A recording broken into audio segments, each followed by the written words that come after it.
I'm not even sure if I have the words to describe it, man. Just love everywhere, man, and so much love. Like, I think my vocabulary is pretty extensive, but I don't even have the words to describe how it felt, man. It was just pure joy. Um, Man, to like not feel like the mission's not done, but to feel like I came here to the school for a reason, following Coach West, and I feel like I wanted to leave a legacy here, and I could feel like the love here. So it was just a special moment for me, and also it was a joy for me to see all my brothers celebrated as well. You know, from me, Odie, Chase, Landon, all the way to the managers, you know, because we all been in this fight together, so it was good to see. Coach, obviously you had a tough, disappointing loss to West Virginia earlier in the year. How much of this effort and this game was kind of looking back on that and wanting to kind of return the favor to the Mountaineers? You know, I don't know if we thought about it in a personal way, but, it used to be in conferences you played everybody round robin. Right, and now with these massive major conferences, you know, you're losing that a little bit, but you still get it a couple nights a year. And so when you play a team the second time on your home floor, it's important that you make adjustments and play a little better. And I thought our guys did a nice job of focusing in on that tonight. Coach Jesse, I would say 25 and 10 is the first game you guys played in. Just 8 points, 4 rebounds today. Having more time to prep for him, because I know it was up in there if he was even going to play in the first game. Did that kind of help with your scouting and being a collective effort? You know, I think two things. One, I think you always you give credit to the guys that went out there and made the plays on him, and I thought our team did a nice job of defending him tonight. He's coming off of a 37-point game. Like he's a terrific player, and Aziz and Jamil did a nice job in the individual matchup, but our guys did a nice job of trying to make things difficult to get him the ball, like the other guys, the rest of the other 4 guys on the floor. Again, if we're going to face them again, I want to be cautious here. Some of it wasn't his best game too. I mean, he's a terrific player. He's probably, how you slice it, one of the best bigs in all of college basketball. I think he's shown that here over the last month or so. And, so it probably was a combination, but I was pleased with our guys' attention to detail on how we were going to defend him and the job they did collectively. Coach, in your experience, when it gets to conference tournament time, how do you change your management in between games, knowing that you could be playing on consecutive days? What's the management like of the players in between games when you only have one day?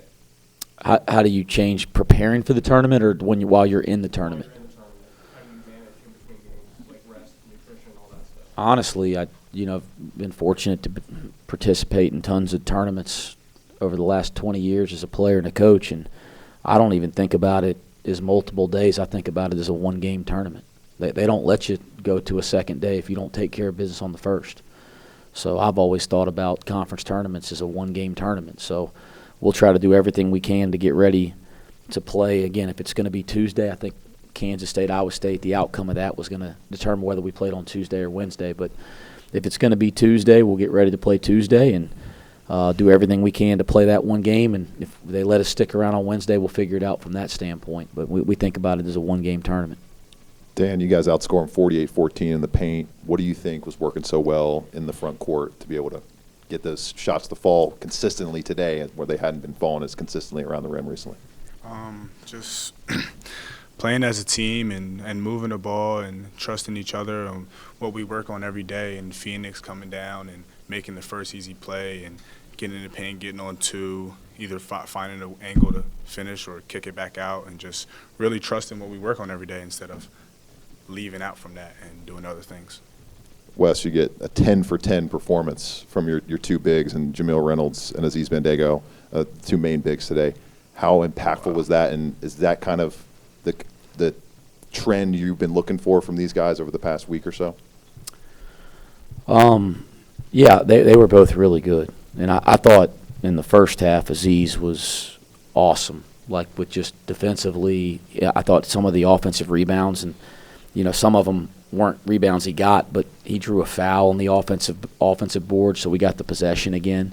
I thought he was really, really good. And then I thought Jamil's and Aziz was really good in all of his minutes. And I thought Jamil's segment in the second half was impactful.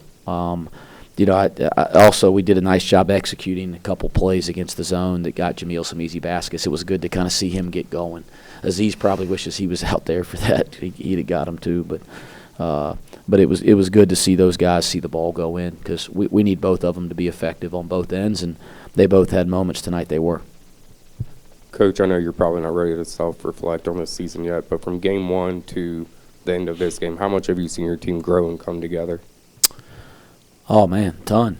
I'm not going to do – like you guys know this. We'll do a lot of reflection when the season's over. We got basketball left to play. It's March. But this group – I mean this, like genuinely. This group has been a absolute joy, not just to coach but to be around every day. We have no egos. We have no attitudes in the locker room. They all get along with each other. There ain't a lot of college basketball teams that you could honestly say that about. I mean, that's fact. They work their asses off every day. They're coachable.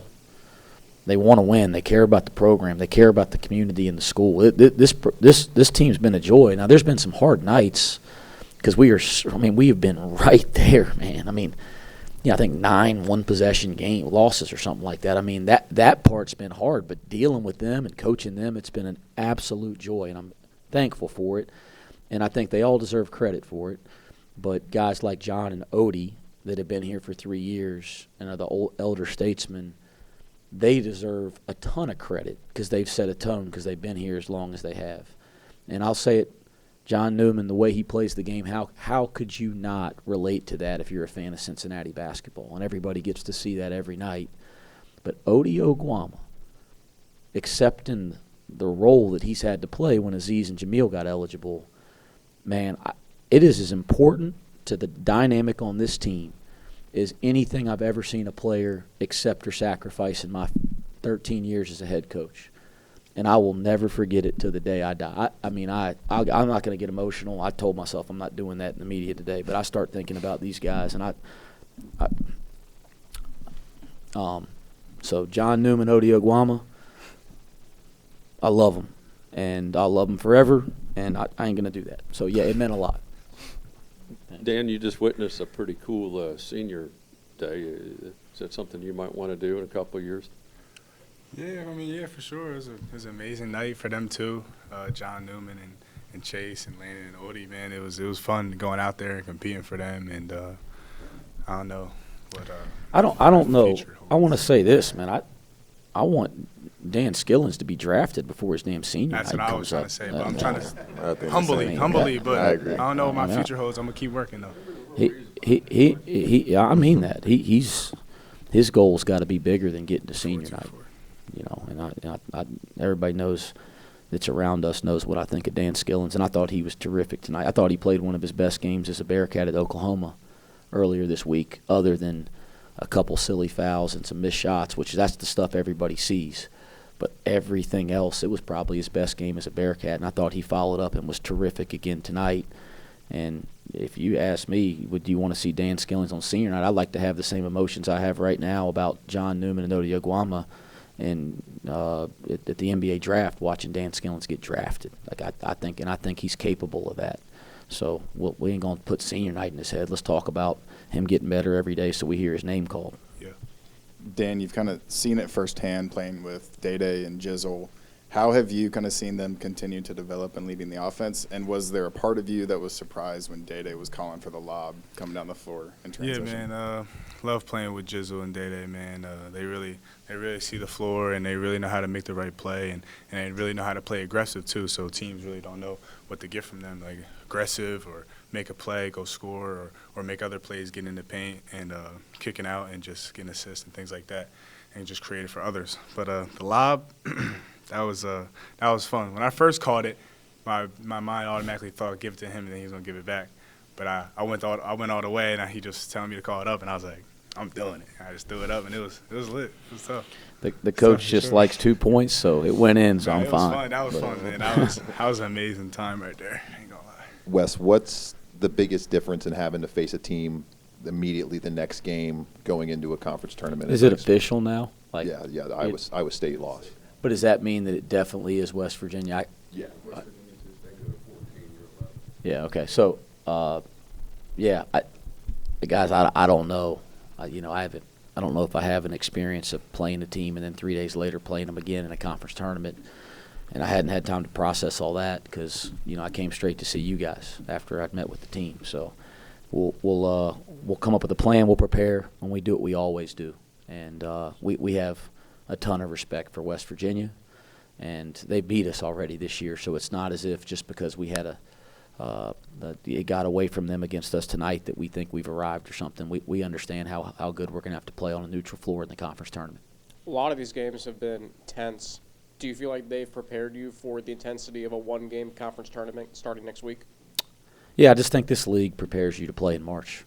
I think every coach in our league would say that. I mean, come on, these games, and it makes players better. It makes coaches better, and I think this league deserves to have a ridiculous amount of teams in the tournament, and I think playing through this gauntlet only does good things to your growth as a team and as a player and as a coach. Coach Kmart sitting on the sidelines today, Coach Huggins up in the stands. How impactful is that for your program, having two legends like that in the building? Guys, awesome. I mean, just awesome. And Kenyon was at practice yesterday, got to speak to the team a little bit. And he was here last year and got a chance to speak to the team. And, I mean, the former player support since we've been here has been so impactful. It's meant a lot to us. There's so much history here, and there's so much tradition, and the guys that played here care so much about the program. So to have any of them back, I mean, DeMar I was upset we didn't recognize him. I thought we should have recognized him when they called out the assistant coaches from the other team. They called his name out, but we should have recognized that we had a former Bearcat back. So that pissed me off a little bit, if you want to be frank. And I thought we were going to, so we'll deal with that. But, to have our former players around our program, to have them involved in our program, it means so much to us, and we care about it. It makes us better. And then, you got Oscar Robertson, right, and Jack Twyman and Kenyon Martin. I mean, he's not just a legend here. He's a legend in the game of basketball. He's National Player of the Year, #1 draft choice. Played in a couple NBA finals. I remember watching him as a kid. I mean, and he was an iconic person in our game, with the way he played. So, yeah, all of the guys that are back all the time means a lot, but to have somebody at his stature, yeah, it's really special for all of us, special for our players. Your thoughts on Coach Huggins being here? Yeah, I should have said that. Wearing red. Should have said that too, God, like again, I've said this forever. I wanted to coach at Cincinnati because Bob Huggins and Mick Cronin coached here, and the players that played for them. I watched that in my lifetime. It made me want to coach here. I look up to those guys, and so to have Coach Huggins back here, I did not know he wore red. I love to hear that. That's tough. Okay, I love to hear that. But to have him back in the building, that's special for us. So. I love the history of our program. I love celebrating those guys.